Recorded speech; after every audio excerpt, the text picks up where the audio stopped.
How are we doing, guys? Moose here, episode 90 of our West Ham United career mode, and this will be the final episode before the return of the transfer window, which is fantastic. Love to make the moves and try and improve our team as best we can. We get some wonderful news in that Adrian Rabiot is finally cleared to rejoin the first team's training. It'll be probably a week or two before he's able to get back in the lineup, but it's good to see him back to training from his sprained ankle. Fabian Delph did pick up a knock in the Queen's Park Rangers game from the last episode, but only for 5 days, and there was a week between these two games, so he's fine. He's fully fit and back, ready to be in the team against a struggling, it has to be said, Liverpool side. They're sitting just above the relegation positions in 17th. Really floundering in the league. It's amazing with the big high-profile signings they brought in. They brought in Quaresma from Porto, the Portuguese. They brought in Lavezzi and Lucas Moura, both of PSG. So some really, really good attacking transfers, but they did sell Mignolet in the previous transfer windows that may have cost them, and they're relying just solely on Brad Jones in goal. But we've come out with arguably our strongest lineup. We have Pastore back in, Delph, Grenier, and then Dybala up front with Rafa and Oxlade-Chamberlain. So some fantastic players. We see Sturridge, one potential transfer target of ours, playing up top with Lallana in the hole behind him. Jordan Henderson, another fantastic player that I would love to bring into my team.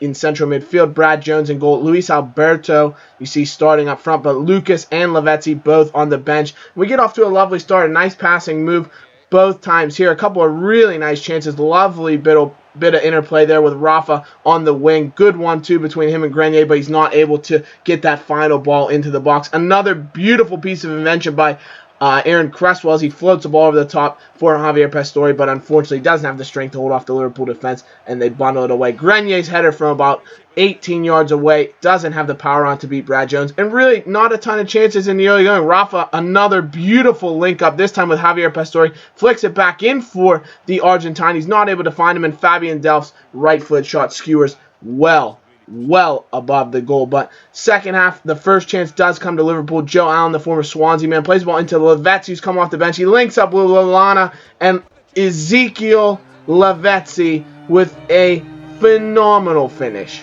An absolute shocker that he comes off the bench and sticks that ball in the back of the net with an unbelievable near post strike. He hits it with power, with pace, off the post, and in the back of the net to break the deadlock and draw Liverpool ahead by a single goal. What a finish, you have to say there. Can't take anything away from that goal by the Argentine of Liverpool. Really, really nice play, and unfortunately we do fall behind yet again. But a good chance for Rafa here, though his shot is blocked again by Jordan Henderson, and we haven't been able to get anywhere near that Liverpool goal so far. Jenkinson plays the ball into Fabian Delph, finds Pastore in a lovely run through, but the good defense forces him to take his shot early and wide, and he doesn't even test Brad Jones in goal. Another chance, though, from a corner in the 57th minute. Grenier trying to find James Tompkins, gets ahead on the ball, but it's straight down the throat of the Australian Brad Jones. And yet again, we can't seem to be getting the points from games where we would deserve it, because we've been dominating Liverpool. One chance there on the header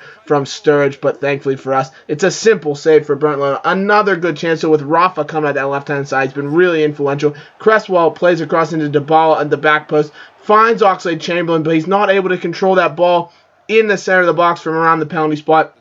And another chance does go begging. We bring on the target man, Andy Carroll, later in the game, along with Connor Wickham, to give us a bit of size and hopefully some goal-scoring ability. But Wickham's chance struck here, blocked again by Jordan Henderson, who's having a wonderful game for Liverpool. He's arguably their man of the match so far. Rafa's cross is blocked, and Kulu's come forward from defense to get on the ball. Jenkinson floats in for Wickham at the back post, takes it down, strikes it! Brad Jones equal yet again to the task. One final chance to come here with Pastore on the free kick in the 88th minute. Lucas has now come on for Daniel Sturridge, so they're really bringing on some pace to attack us on the counter. As you can see, we've thrown so many numbers forward.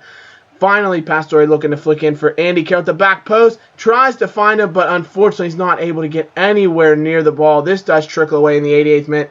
And one final chance goes begging. It would end that way, and Liverpool with a huge upset that will mean a ton to them as they head into the second half of the season in terms of resurrecting their season and escaping any kind of relegation fight that they should not be in as a big club, would be huge for them. Disappointing performance for us overall, though I thought we attacked very well. Aaron Cresswell was my man of the match because I thought he linked up with Rafa on the left-hand side excellently, and they played very, very well, which leads me to give Rafa one man of the match point because I thought he played very, very solid. And Nicholas Nkulu, I thought, was a rock at the back. Not to blame for the Lavezzi goal, and honestly, he does get 2 Moose's Mighty Hammer points. So Cresswell, Nkulu, and Rafa, your 3 vote getters in the Moose's Mighty Hammer poll. But disappointing way to finish out the first half of the season with 2 losses in 3 games in the league. Really, really poor in my opinion. But they were games that we honestly deserved to win. So we do have a youth squad report as we get closer and closer towards the end of the month here. We do have a week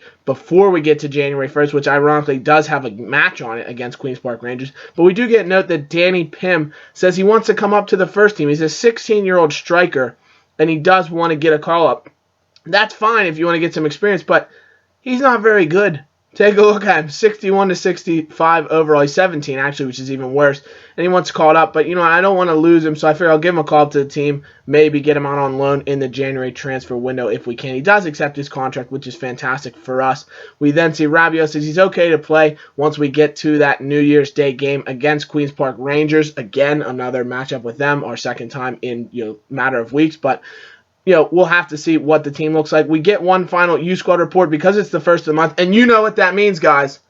The transfer window is now open. Fantastic. This is going to be where I need to hear back from you guys. First things first, we are going to have a squad report. We're going to take a look at the team. You can see goalkeepers were obviously very set. Bernd Leno, Tom Thomas as his understudy. Fantastic grouping there. Jenkinson and Pratley look very strong. And right back, if you do want to take a look at anybody's statistics, feel free to pause it because we will go through relatively quickly. But we're set up pretty solid. The couple places I think we could address would be center back and striker. Those are our 2 big needs right now, and also maybe another wide midfielder, to be honest. I think central midfield we're very solid, although a central midfield would be huge too because we're playing Noble a lot, guys that are a little lower rated that maybe aren't fully ready for the team, so we'll have to wait and see there. But we do take a look now at my short list. A couple of center backs. Otamendi is my big target in terms of center back. I'd love to bring him in. I'd also like to bring in Nainggolan. I was talking about a central midfielder. I think he would really just dominate the midfield for us. And then the strikers. Icardi, Vieto, Sturge, Benteke, and Lukaku are the 5 strikers that we will decide between in this transfer window. And it does come down to you guys because we are going to take a look at our striker targets. Lukaku, he's 23, 81 overall, 86 potential, expected price between 20 and 25 million. Definitely pause it at this point if you want to get a quick read on each of the strikers. Sturge, the oldest on the list, but he also has the best overall and still does have a high potential that he can reach, and he's got 3 or 4 years at least at his top potential, and he's also the cheapest target of anyone that's high rated. We then have Benteke, 82 overall, but his cost is huge from Valencia. I'm not sure whether they're valuing it so much. Icardi would be about the same cost as Lukaku, but he hasn't hit the highs in terms of overall, and he's actually very similar to Wickham. I'm going to have 2 straw polls basically, guys. One straw poll is going to decide, should we keep Andy Carroll, should we keep Connor Wickham, or which one should we sell? What should we keep? What should we do? The second straw poll, which striker target do you want us to bring in? Let me know. Let me know in the comments what you vote, and we will deal with it in the next episode, guys. Bye-bye.